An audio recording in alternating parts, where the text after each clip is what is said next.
Introduction to Evolutionary Psychology, Evolutionary Fitness. Professor Michael Botwin, Department of Psychology, California State University, Fresno. From an evolutionary perspective, fitness is the ability to successfully reproduce your genes.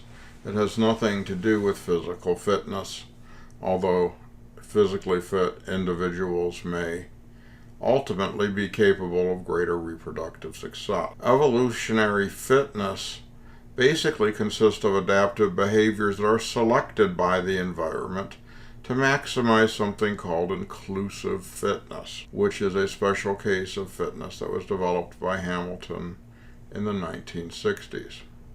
Let's look at a definition of inclusive fitness. First of all, it starts off with an individual's direct fitness. And this is the property of the individual organism that's equal to its own reproductive success. Simply how many offspring has an individual produced and how many offspring has each subsequent generation of their offspring reproduced. Now that's direct fitness. To get to inclusive fitness, we have to add something.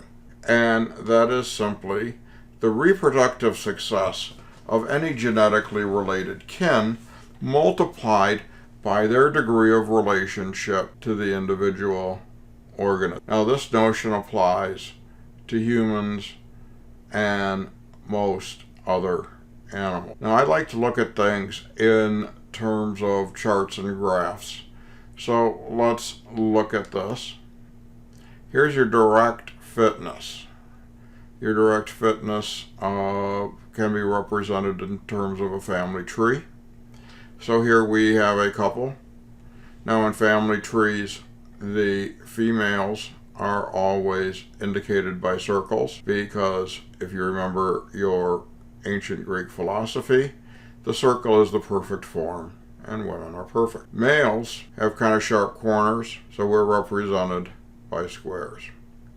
So the circle and square go off and get married, and they ultimately have 3 children. Redneck jokes aside, we're going to assume that each one of these children marries someone who is totally non-genetically related to them, which is in reality impossible, but it makes it far harder to put in simple boxes. So if you look here, you have 3 children, 2 females, 1 male.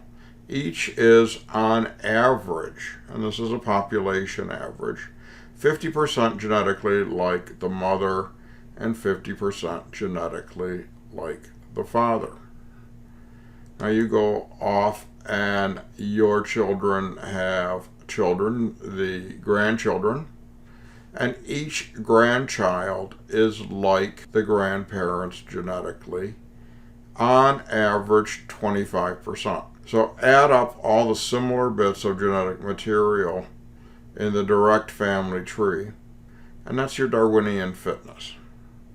Let's add the inclusive fitness component to it. So we start with the Darwinian family tree that I just showed you. Then the squares, sister the circle, and your siblings are like you on average genetically 50%. So she finds this bum of a square to marry, and they have the square's nephew and niece.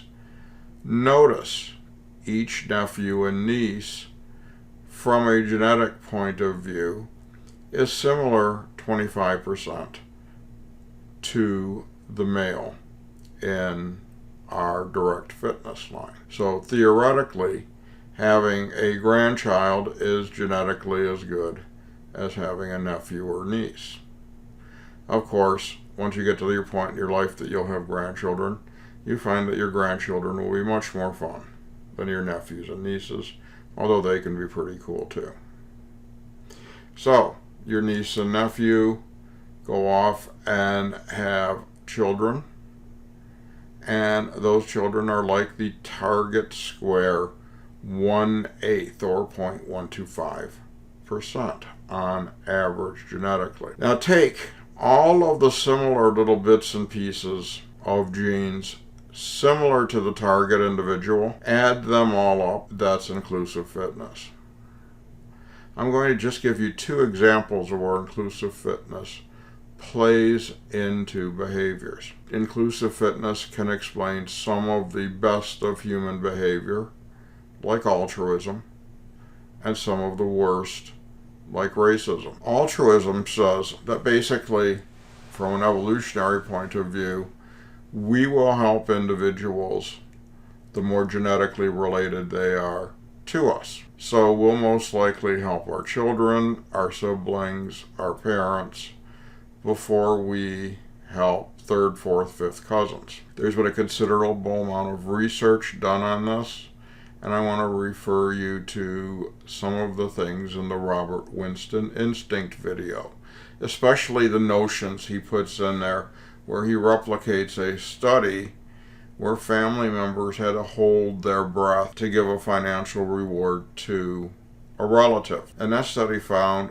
that individuals held their breaths longer the closer someone was related to them genetically.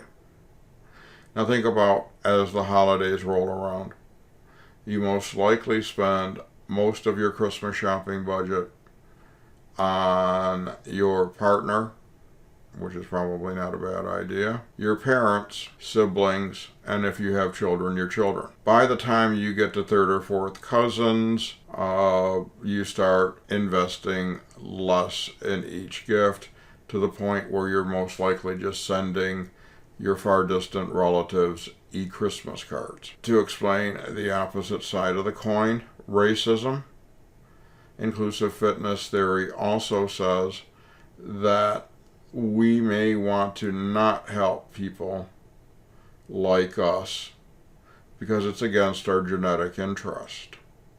And this has been used to explain racism. It's been used to explain warfare and lots of other extremely negative factors of human behavior. Many wars throughout recorded history were fought for resources to take them away from people who were not genetically related to the invaders. You can find many, many examples of that.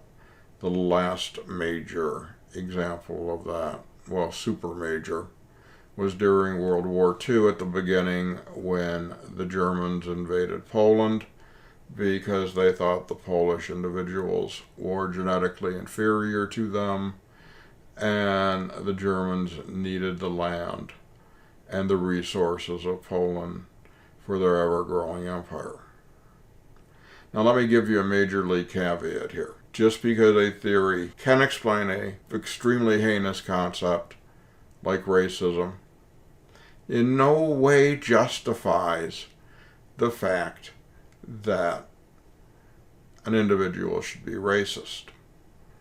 In fact, if you take an extremely hardcore evolutionary perspective, we all share a woman in Africa who the anthropologists have named mitochondrial Eve.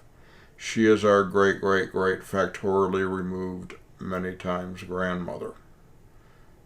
All Homo sapiens are related to her. So theoretically, no matter what we look like, where we're from, we have a small slice of similar genes to every other human on this planet. So let's treat them nice. My editorial comment for this video. Well, that was kind of heavy. I want to close out this portion with a cartoon I love using. It has more to do with reproductive success than inclusive fitness, but it just kind of fits in here. The cartoon is Darwin Saves the World. Not a bad thing for him to do. Now Darwin walked along a path at his house, down house in England, every day and meditated and philosophized and thought about naturally great things. So the author of the cartoon has taken liberties with that. Darwin's out on his walk, and the aliens land and attack. Darwin looks at the UFO and says, can't be any more hostile than those natural theologians. They were the intelligent designers and creationists of Darwin's day.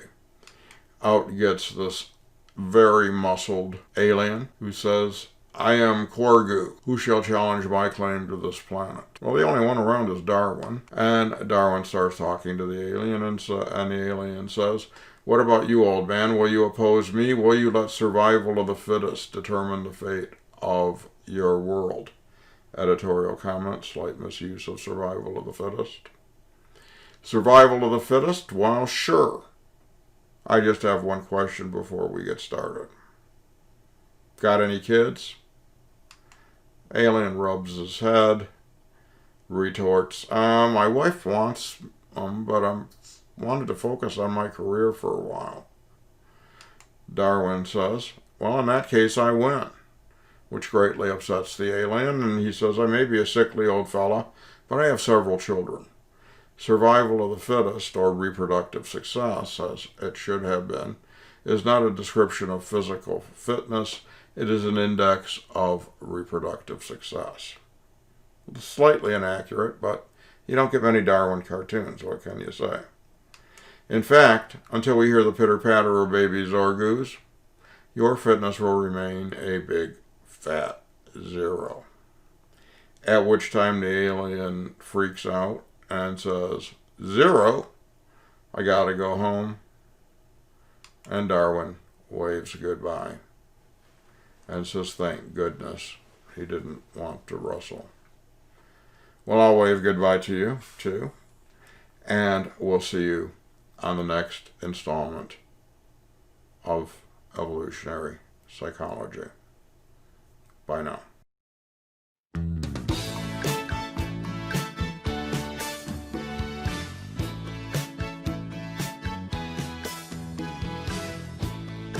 This has been a We Have Couches video production. Copyright 2020, Professor Michael Gottland, all rights reserved.